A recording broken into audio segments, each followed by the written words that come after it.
quiche is something that I love, but I don't make too often at home because it does take a little longer to make. But you know, sometimes you're just in the mood to get after it in the kitchen. And this is the ultimate just get after it breakfast when you've got some time on a weekend and you just want to have a little bit of fun in the kitchen. So we're going to make a quiche, but we're also going to go extra and make a quiche crust from scratch. And you know what? Since this is Pro Home Cooks, I'm whipping out the flour mill and we're gonna mill our own flour for this quiche crust. So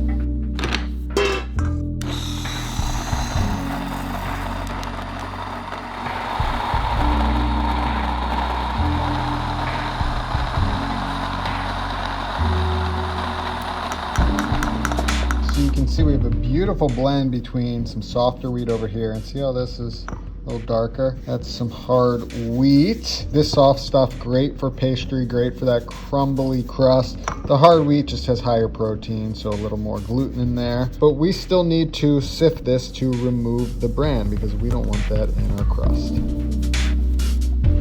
Now that's what I'm talking about, beautiful flour.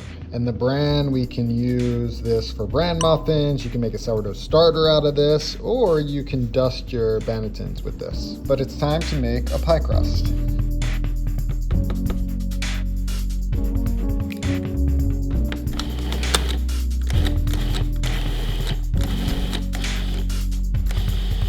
So you don't want to overmix your pie crust. You just want to bring it to the point where these clumps clump together like this, and that's looking great. So I'm going to take this out now and just form it together and throw it in the fridge. Okay, so while the quiche dough is chilling out in the refrigerator, we have time to prep the filling. Of course, use whatever you want. It's your quiche. I'm going to be cooking up some mushrooms. I've got some portobello here and a bit of oyster. It's not as simple as the frittata where you're just cooking the ingredients in the pan and then adding the egg. We do have to cook this separately, so I'm just going to chop up the mushroom into small pieces.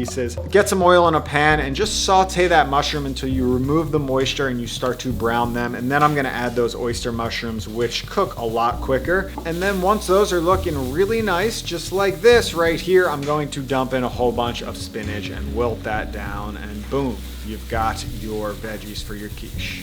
So a typical quiche, of course, has a ton of eggs. I'm using 10 eggs for my quiche, and then it's accompanied by some type of dairy product like milk or cream. I'm gonna use milk, but first I'm gonna add in a little cheese, and I'm gonna call on my friends at Montchevre again, but this time I'm using the block of soft goat cheese right here, and it's garlic and herb, which will add a ton of flavor. So I thought before I added the milk into the egg mixture, first I would add the goat cheese because I thought it would mix pretty nicely into the base. And once that's looking nice and creamy, then I added in my milk to finish off the base for the quiche.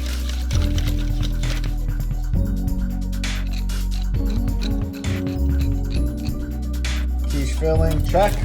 Time to roll out our dough. I've got an 8-inch pan right here. It's pretty deep. I'm going for a deeper quiche. And then we'll par bake it, and then we'll do the final bake.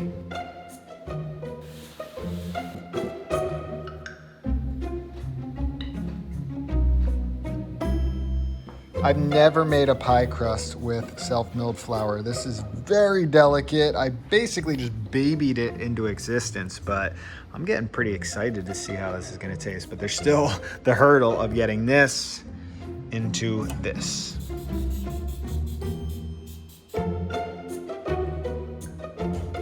All right, well, that was a disaster. Luckily, pie crust is pretty forgiving and I can just piece off stuff and fill in the cracks, but wow, that just sort of cracked apart. All right, all patched up. I'm gonna throw this in the freezer to get firm before I put this in the oven.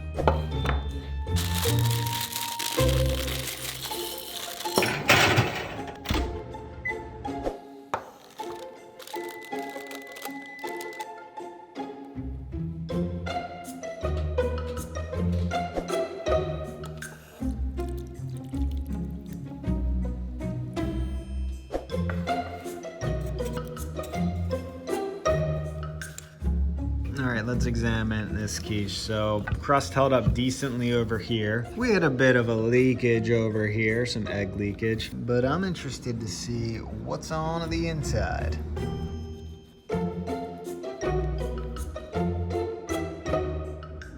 Quiche looks good. Nice and juicy, a little runny on the inside, but I'm all right with that. Under crust, really nice. Flaky, flaking apart right now. Oh, I like how some of the goat cheese emulsified into the egg and then there were still like some chunks in there as well. That's a nice look. Oh my God. Oh baby, I'm so happy that's good. Because sometimes cooking, well actually a lot of times, cooking just doesn't go the way you plan it in your head. Especially when I'm filming things, I got this idea, I'm gonna do these steps and it's gonna turn out like this, and it doesn't. But it's about the journey, of course. I know that sounds cliche, but I learned a lot and I got a good result. If this result wasn't good after taking all these steps to make the quiche, I would have been a lot more sad. Like, this is one of the better things I've made in a while. Wow, wow, wow. Okay, I am certainly egged out right now.